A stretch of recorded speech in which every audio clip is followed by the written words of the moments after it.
Hello, beautiful human beings.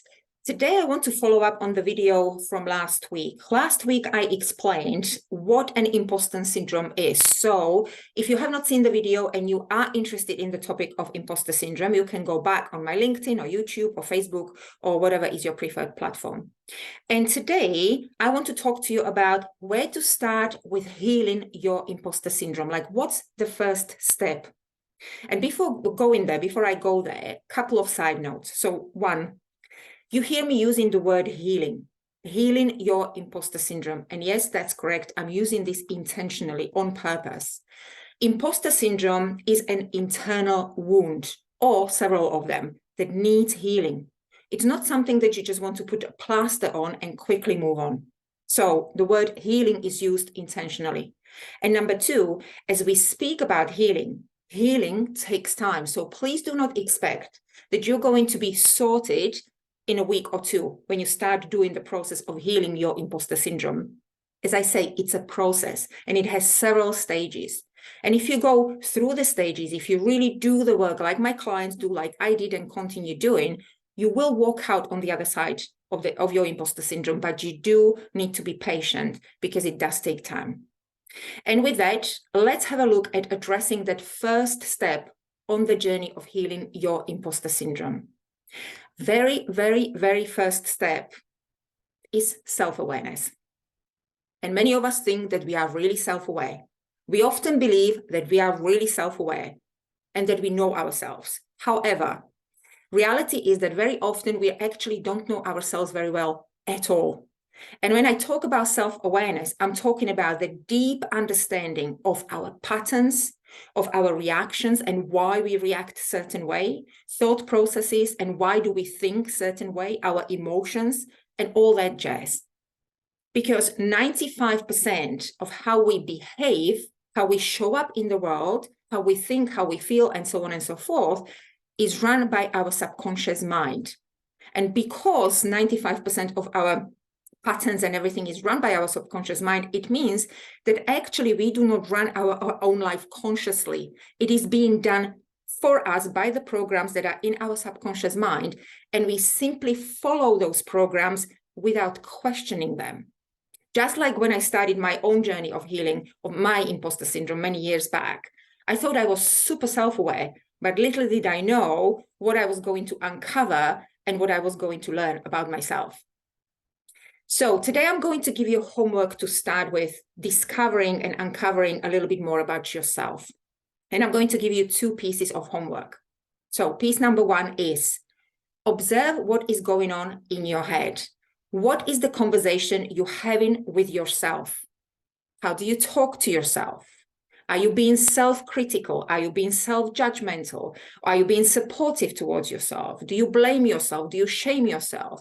Are you doubtful? Are you fearful? Are you fearless? Focus on yourself and write it down. Take 10 minutes a day and simply offload those thoughts and write them down on a piece of paper so that you can see them in front of you, so that you can see what you're feeding your mind with. You don't want to judge it. You don't want to look at it. You don't want to say this is good, this is bad. None of that. We are not judging anything and we don't want to change anything at this stage. This is purely about observing what internal life you are living and what is your relationship with yourself. So that's homework number two. Homework number one. And piece number two is observe your triggers. Triggers are the best feedback we can get. They are a gift. We don't perceive them as a gift very often because they evoke different emotions within us, and most of the time uncomfortable emotions, right? So what I'm asking you here is to observe what kind of people or situations trigger you. And this is not about those people and situations that trigger you. I don't want you to focus on people and situations. This is about your responses to those triggers. Remember, we are focusing on ourselves. We are focusing on the inside, not on the outside. And there will be a pattern. If you start watching yourself when it comes to triggers, you will start seeing a certain pattern. As I said, triggers are a gift that will tell you what inside you, what internal value, what wound, what memory has been woken up, what has been stirred up. And I invite you to particularly observe, once again, your thoughts. What are you thinking? What's going on your mind, in your mind? I also want you to watch your emotions. What emotions are coming up? What's happening? And I also want you to observe what sensations are happening in your body. Does your body contract when you get triggered? Does it shrink? Or what's going on in your body? So we don't only want to focus on our thoughts, but we kind of want to focus on our whole system, thoughts, emotions, and the sensations in the body. So that's it. Let's start there. Self-awareness. Again, this is not for us to judge anything. We don't want to change anything for now. We're simply getting to know ourselves a little bit better at this stage. And just observe what you're seeing. Be your own observer, almost like you put yourself into the third person and you observe yourself from the outside. And so that's your homework. Do it. Don't listen to me and then just, get on with your life. Don't just think about it. Do it.